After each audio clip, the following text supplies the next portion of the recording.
Tonight on 2020, the handsome policeman who loved women too much. I can't change that. That's who I was. Suddenly accused of betraying his own young children. Show me what Ray did. These were the most graphic, violent, severe allegations. But what did they do to their father? You wanted to commit suicide.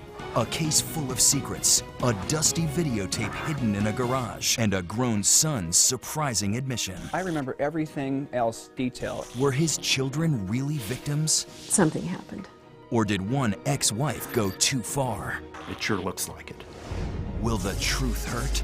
If someone plants the smallest little thing in your mind, you can take it and run with it. See what's next. There was something really rotten at the heart of this case. Here now, Elizabeth Vargas. Good evening. Chris Cuomo is off tonight. What could be worse than facing life in prison for something you insist you didn't do? Well, much worse is knowing that your own children put you there.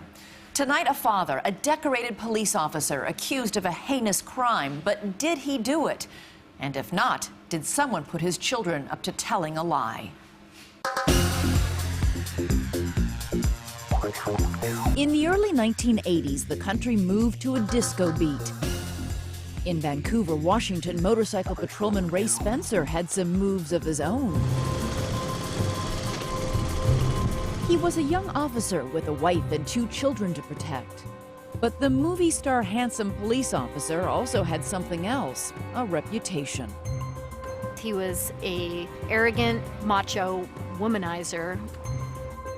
Nobody really liked him because he was such a jerk when he was a police officer. Ray's weakness was blonde women, fully figured blonde women. It was a weakness Ray indulged and his wife Deanne painfully endured. There were many times that there were other women. I liked women, and I can't change that. That's who I was. Would you have called yourself a womanizer? Yes, I would. Were you a good husband? I felt I was. And I mean, other than that, I mean, It's a pretty big that. It is a big thing, yeah. Deanne had decided that she'd had enough. It's not so much the rage and anger that I had, but I don't believe anything that was ever said to me was the truth. They divorced in 1981, and Deanne took the children, 5-year-old Matt and 2-year-old Katie, and headed south to Sacramento, leaving Ray behind in Clark County. It was hard on both the children and Ray, who may have struck out as a husband but hit a home run as a dad. I always wanted to be the father that I never had. They were my world. Decades later, Matt and Katie still remember how much they missed the early days of fun with their father.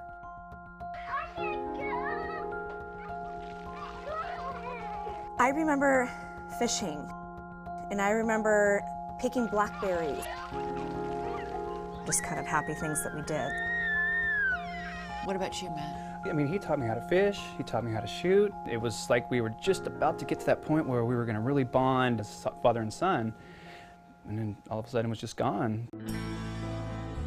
The time with their dad became severely limited.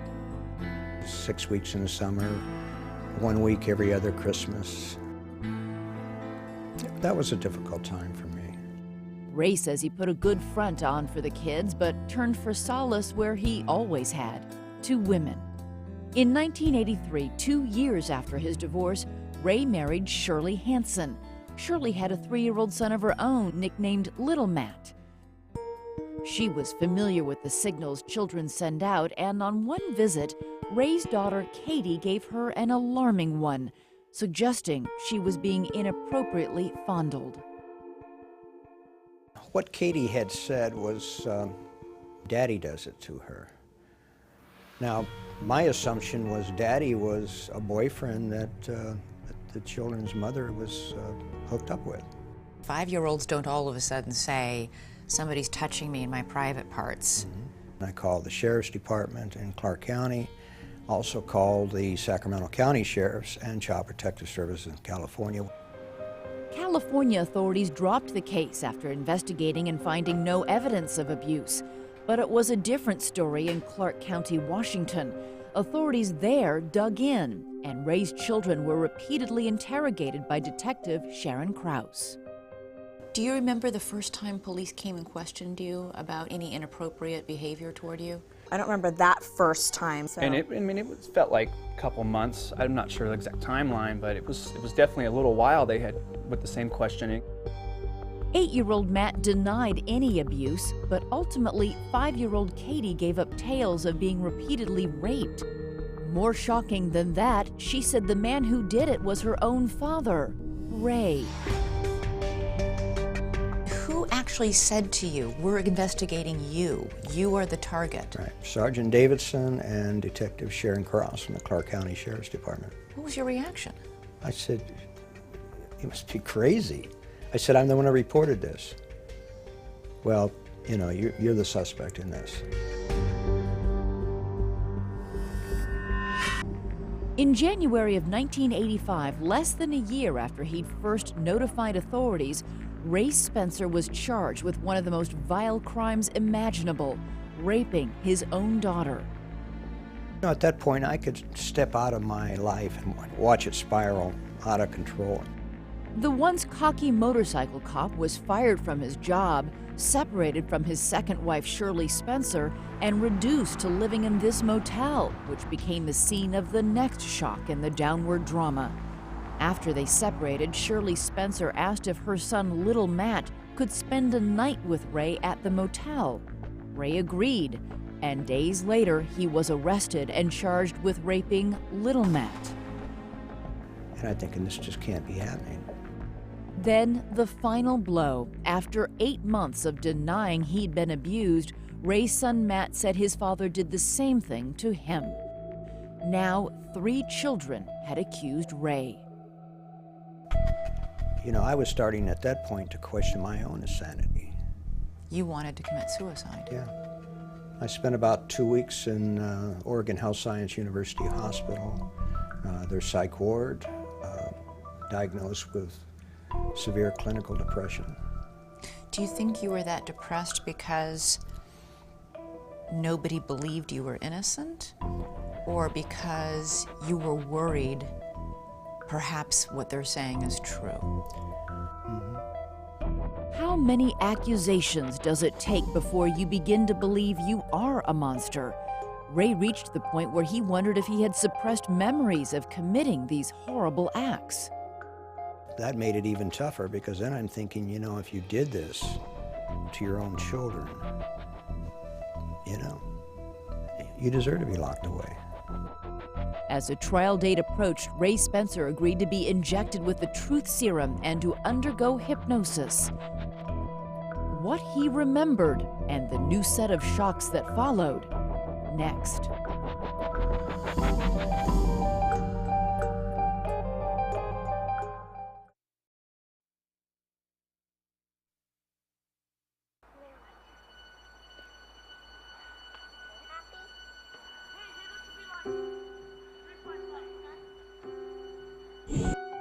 It's hard to even imagine what it must be like to be charged with repeatedly and violently raping your own children.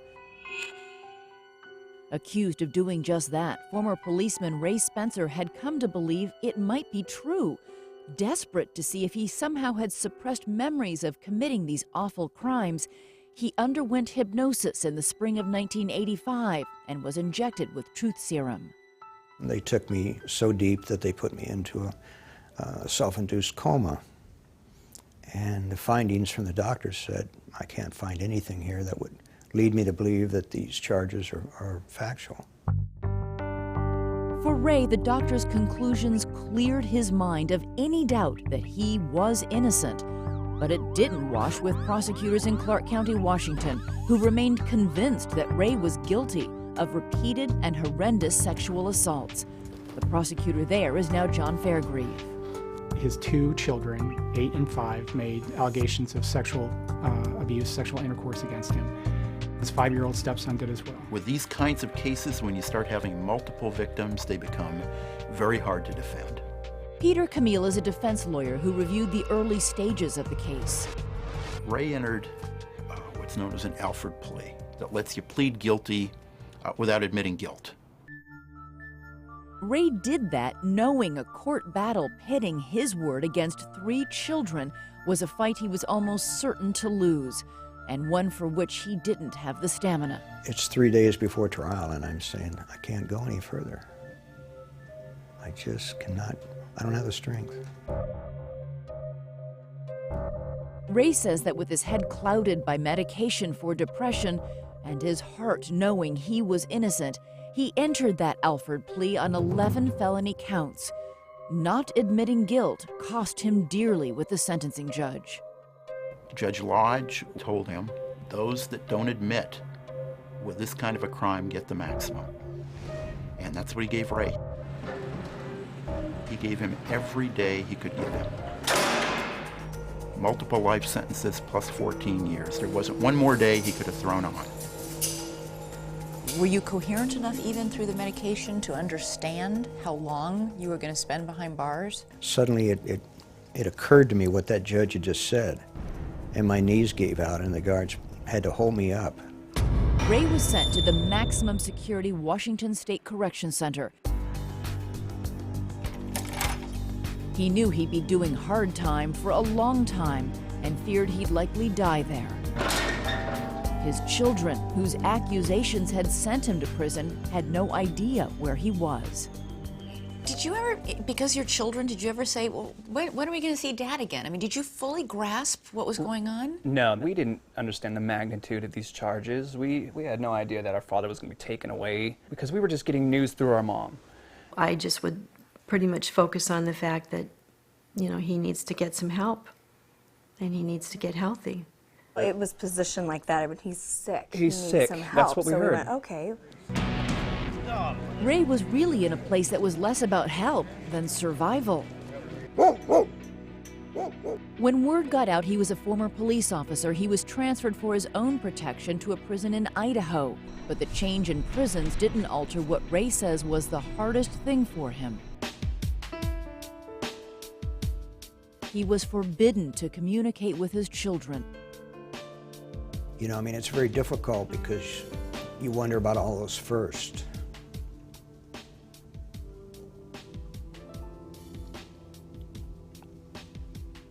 Sorry. You know, the first baseball game, the first date, graduation. He said, I would sit in that prison cell and I would wonder if Matt and Katie ever thought about me. And we did. We did a lot. We talked about it, and it got to the point where we realized, after a couple years, I'd say, that we're not going to see him again. He wasn't coming back. As they got older, Matt and Katie understood where Ray was and thought he was gone from their lives forever. I think my teenage years is where I really started to miss the things that, you know, all my friends had their fathers doing with them, and, you know, so it really sunk in, I think, at that time. Ironically, Ray may have been able to reconnect with his children and shorten his time in prison if he had not kept insisting he was innocent of abusing them. As a result, he was repeatedly denied even consideration for parole. At some point, didn't you want to try and just say, okay, I'll say whatever it is you want me to say, just get me out of here? I didn't do it, and I wasn't going to admit it. You never wavered? No. No. With his future bleak and uncertain, Ray says his thoughts often drifted to the past, to memories of a faraway place and a woman named Norma. She would wind up saving his life. Norma had been a nurse on the Pacific island of Guam, where in his early 20s, Ray was a military air traffic controller. Norma was the only woman I ever truly loved. And I felt compelled to just tell her that. He took a gamble and wrote to her from prison saying, I neither know whether this will reach you nor if you will answer. You were my first love and none has ever equaled you. It had been decades since he'd seen her, and Ray had no idea if she ever still thought of him. Did you ever stop thinking about him? No. Ever? No. I still have the first picture that I got of him back there in my wallet. I've carried it all these years. So when that letter from Ray arrived, what did you think? I was really blindsided. He's always been the love of my life. And I made a promise to myself that if we ever got back together again, no matter what the circumstances, I would take it. When we come back, Norma takes up the fight to prove Ray's innocence in a battle against two bitter ex-wives and a determined detective. There are ex-wives who felt like they had a reason to get even with Ray. And the lead investigator in this case was out to make a name for herself. Stay with us.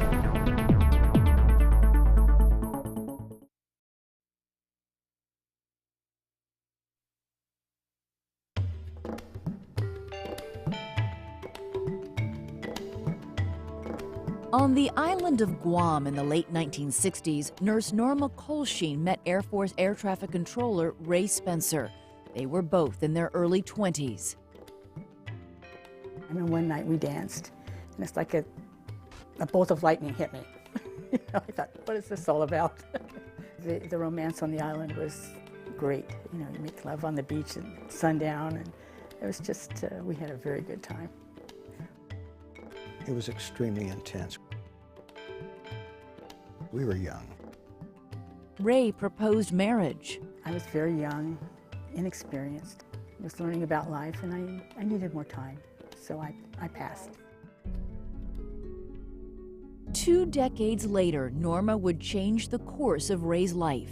After a 6-month courtship by mail, Ray again asked the still single Norma to marry him.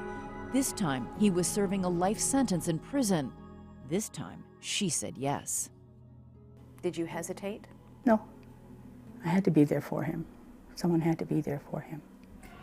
She was agreeing to marry a man locked away for raping children. Did that shake you? Did that make you waver at all? No. I knew he didn't do it. I know this man. What was the wedding like? Actually, it's not bad for a prison. We have pictures. It was in a chapel with a chaplain, and we had a little reception afterwards. I was able to invite about a half a dozen inmates. Was it at all romantic, what every bride dreams of her wedding day? So. I mean... No honeymoon, no trailer visit, no time alone.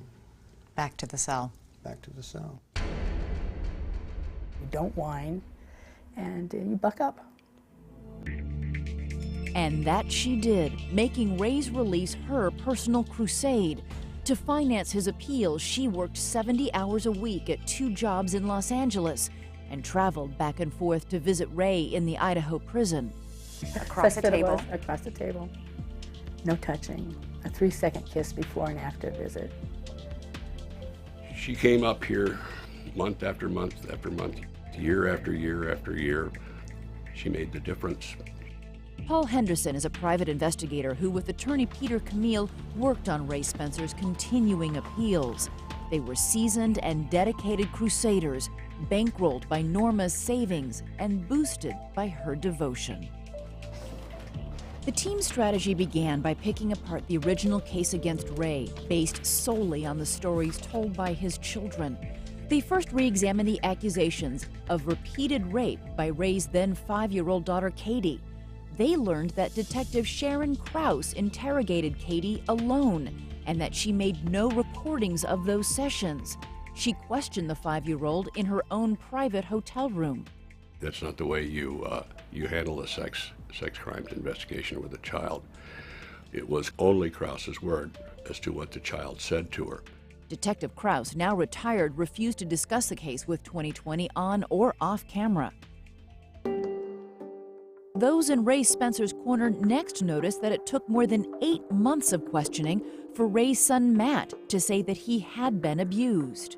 I am just tired, exhausted of being questioned with the same question, and I made up stuff. When he comes up with a story of being abused, he indicates that it wasn't just his father, that there were several other police officers that abused him. Just this fantastic, bizarre story. But even as others would doubt her children's original charges against Ray, his first wife, Deanne, did not. I believe what my children told me. I believe what their behavior told me. And something happened. She's lived on this anger of my infidelities all these years. I don't think she could set that aside enough to say, you know, he's a lot of things, but he's not a child molester. As Camille and Henderson continued to investigate, the actions of Ray's second wife, Shirley Spencer, raised red flags. Why, after Ray was accused of child abuse, would she leave her young son alone with him at his motel? Amazing, isn't it? I mean, her husband is accused of committing horrible sex offenses on his own children. Why would you put your own son in a motel room with him? And 4 days later, Ray's accused of abusing little Matt at the motel. One of the explanations is that it was a setup. Can I prove that? No, I can't, but it sure looks like it. And the reason to set up Ray? Camille and Henderson unearthed a bombshell. It was evidence that Ray's wife was having an affair with the supervising detective while the investigation was going on. The motive for going after Ray, it's clear to me that it was another police officer's desire for Ray's wife that had a lot to do with this. Ray's second wife, Shirley Spencer, and then supervising detective Michael Davidson refused to speak with 2020. We asked John Fairgrieve, the Clark County prosecutor, about the affair.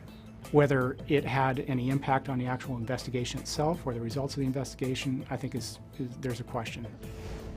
But regardless, it was a poor choice or poor decision by Sergeant Davidson to do that. The startling twists in this case did not end there. As our story continues, secrets hidden in medical reports on the children, and a long-lost video interrogation of Ray's daughter, suddenly found in Detective Sharon Krause's garage and not seen in more than 20 years. Its damning details might have ended the whole case before it started. I say whatever you want me to say if I'm coached in the right way to say it. Stay with us.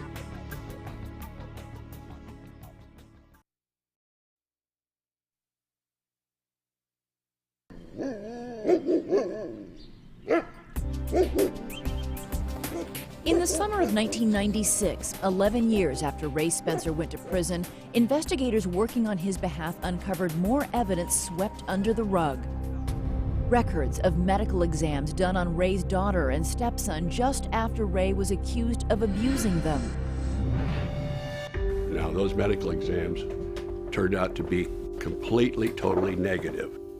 Examining physicians didn't find any evidence that either one of them had been assaulted. Ray had been accused of repeatedly and violently raping the children. These medical records seemed to confirm that Ray had been railroaded by law enforcement. And as they grew into young adults, Matt and Katie came to the same haunting conclusion. We had been told that we had just suppressed it. We're blacking everything out. And when I finally realized I'm not blacking anything out, I remember everything else. I don't care if I was 5 or not.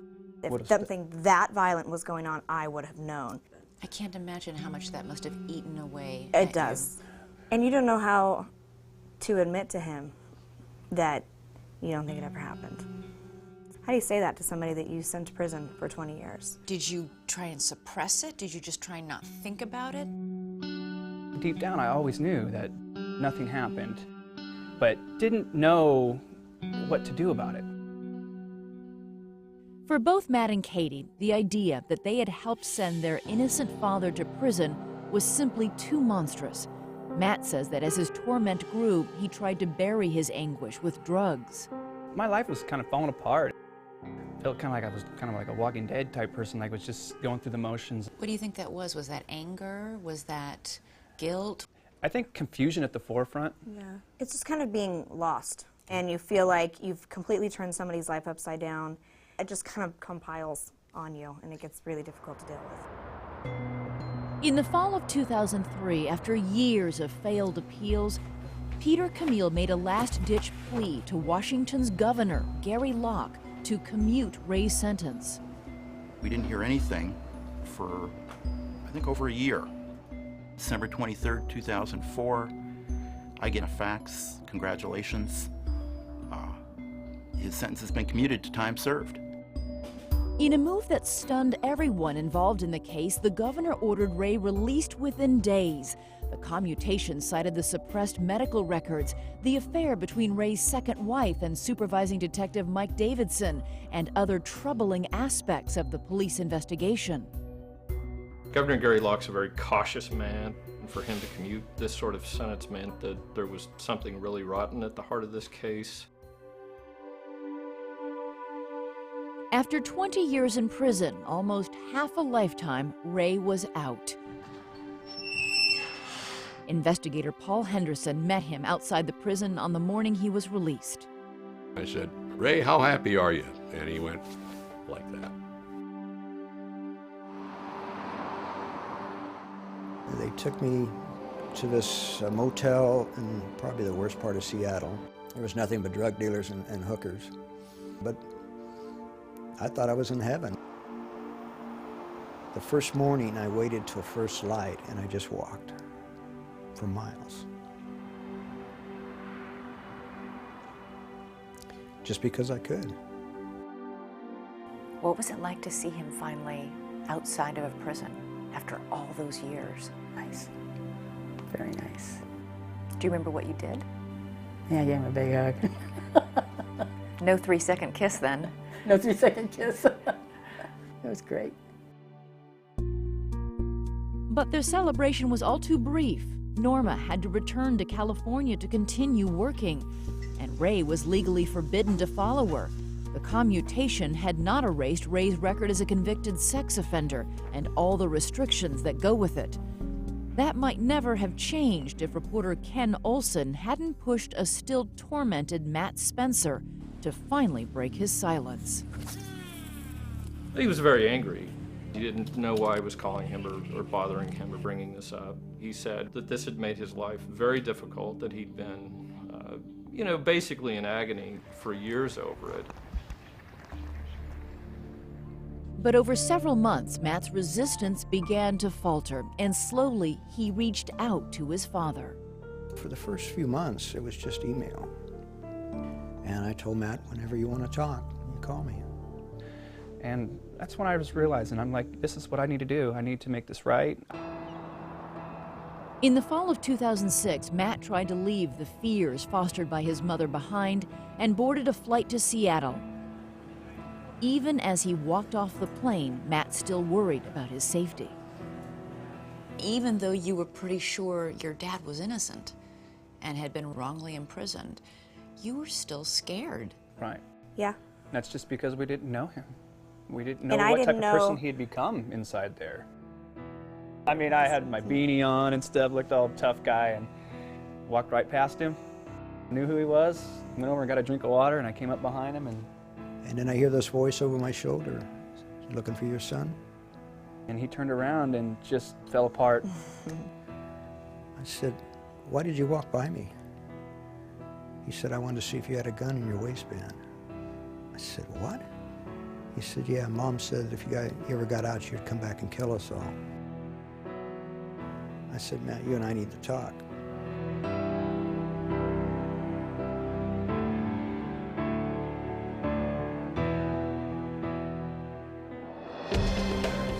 Next, the videotape that would damn the prosecution's case even further. Why was it missing for 25 years? Would you show me what Ray did? Stay with us.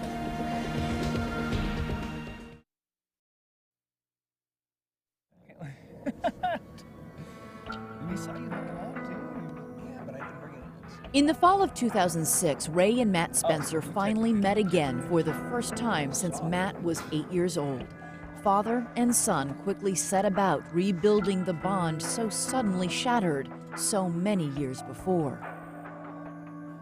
It didn't take but a day, and I trusted that man with my life, there's no question. He said, I know you didn't do it. He said, but they made me say it. I said, well, if you want. I said, my attorney's standing by. He said, that's why I came. So the next day he gave a deposition, and that started, the ball rolling to get this thing overturned.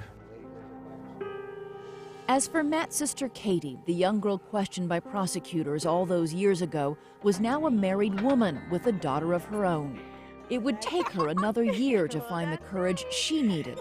It came after a late-night conversation with her husband, whose own father was dying. And he said it's hard if you haven't, if you haven't made that contact with him, you don't know how long he's going to be around. And it was really hard to, I would be devastated if I didn't make that contact. Sitting there one Friday night, and here comes an email. It's from Katie. Saying what? I want to know who my dad is. So Bay Area possibly? Yeah. After weeks of tentative phone calls, Ray Spencer flew to Sacramento to reunite with Katie and to meet his 2-year-old granddaughter, Mia.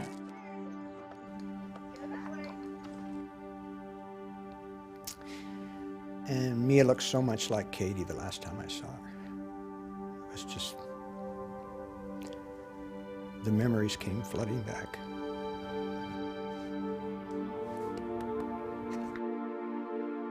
I had to tell him that, look, I can't give you your life back, but we can do what we can, to make it good from here. And we are your children, and you now have grandchildren, and you've missed enough, so.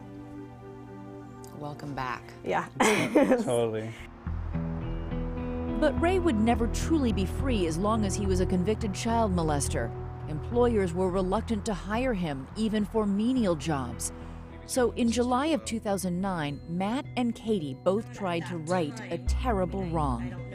Brother and sister took a solemn oath before a judge and recanted every single thing they had said 2 decades earlier. Was there ever an occasion where your father sexually molested you in any way? There was never an occasion. But Clark County prosecutors argued that the recantations were false. As proof, they pointed to a letter that Matt had sent 6 years earlier to the governor of Washington when he was considering commuting Ray's sentence. I recognize this letter. Matt Spencer wrote a letter to the governor, and he asked the governor not to commute his father's sentence. It's not a 2-sentence letter. It's a letter talking about the impact the case has had on him and his concern about the safety of other children if the sentence is commuted.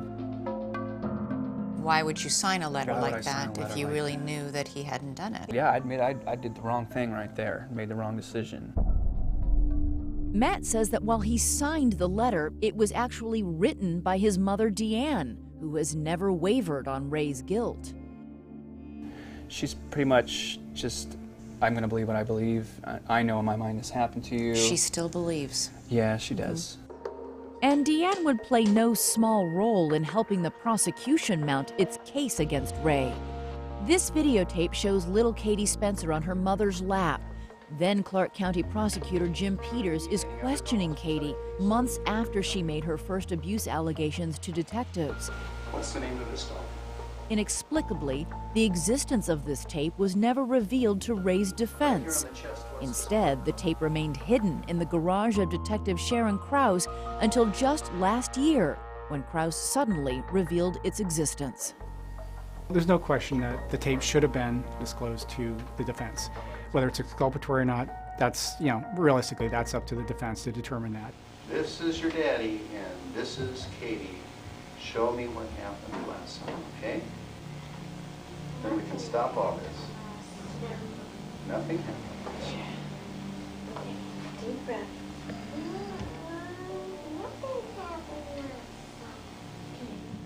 Stephen Cece, an independent expert interviewed by 2020, says the tape could very well have ended the case right then. The prosecutor violates the child's space. He's about 18 inches from her face. The worst of all, of course, is she's sitting on her mother's lap. She's prompting Katie. Yeah, she's coaxing her. Turn her over.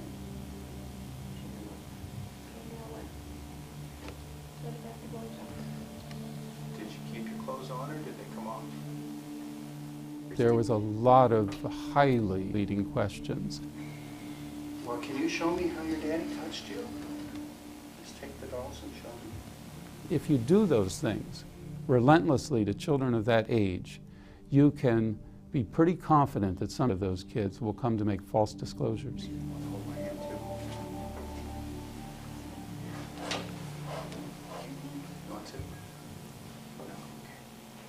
For For 50 minutes, Katie is shy and uncooperative. Then the image goes blank. But when the camera is turned back on an hour later, Katie and the prosecutor are lying on the floor with anatomically correct dolls, and Katie's responses are different. Would you show me what you showed me? What Ray did?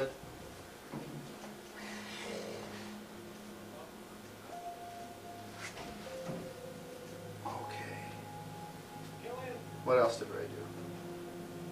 If that videotape were seen in a case today, in a courtroom, Presumably the defense would have an expert witness, and that expert witness would have the prosecution for lunch. Just months ago, Washington's Supreme Court rebuked investigators, writing that the notion that the state would lose track of a videotape in which a prosecutor interviews a complaining witness is difficult to fathom. But Clark County prosecutors remained unbowed. In fact, they said they might even retry the case. There seems to be the belief on the part of some people that this is a travesty of justice and that the state prosecuted an innocent man and he spent 19 years in prison for something he didn't do. Our position is that's not the case at all. In the 17 years that I've been involved, they've never given an inch. Every step of the way they fought us, and so I'm not surprised that they will continue until the very end. Earlier this year, Washington State Supreme Court overruled Clark County and set a court date for Ray to withdraw his original plea. But the question remained, would the prosecution ask to retry the case? Item number 1 on the criminal docket is Clyde Ray Spencer. When we come back, Ray Spencer's day of reckoning. Would he ever truly be free?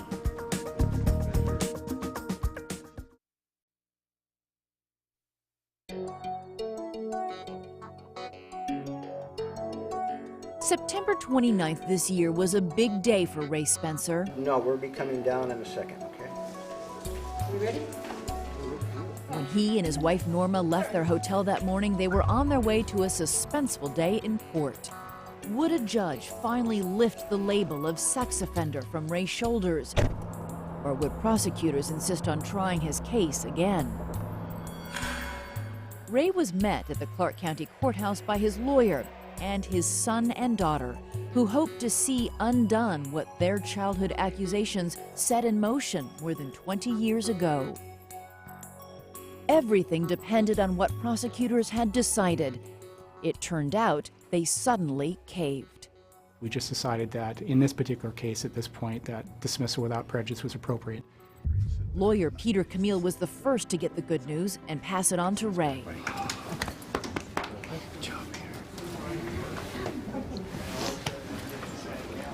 You know, it was, I guess, pretty emotional, especially because my family was there. I never thought I'd see this day. And together the family heard a judge dismiss the case.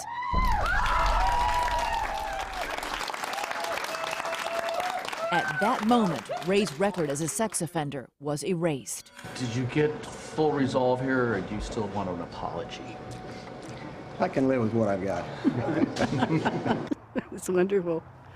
You know, it must feel wonderful for him to walk without that cloud over his head. Now we can get on with our lives and do whatever we want.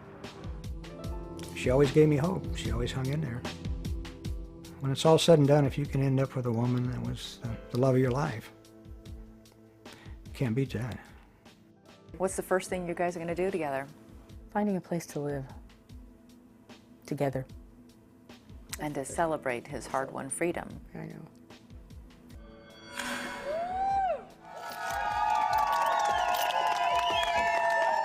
Let the party begin.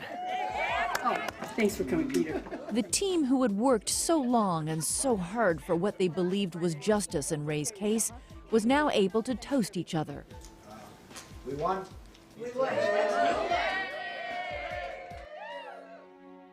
What they had won for Ray Spencer was a second chance at life, a precious opportunity to try again as a husband and as a father. It's nice now. It feels good now. Definitely. He means everything to us, to both of us. The only drawback is that we could have had this for our entire life instead of just starting it out now. I can't change what happened. I can't get those years back. So I have to take the utmost satisfaction in the fact that I walked out of that courtroom 25 years later, a free man.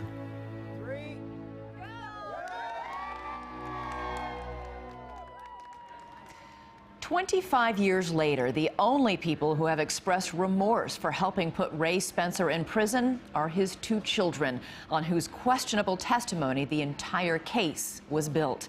You can see more of that videotaped session with Katie Spencer as a child on 2020's webpage.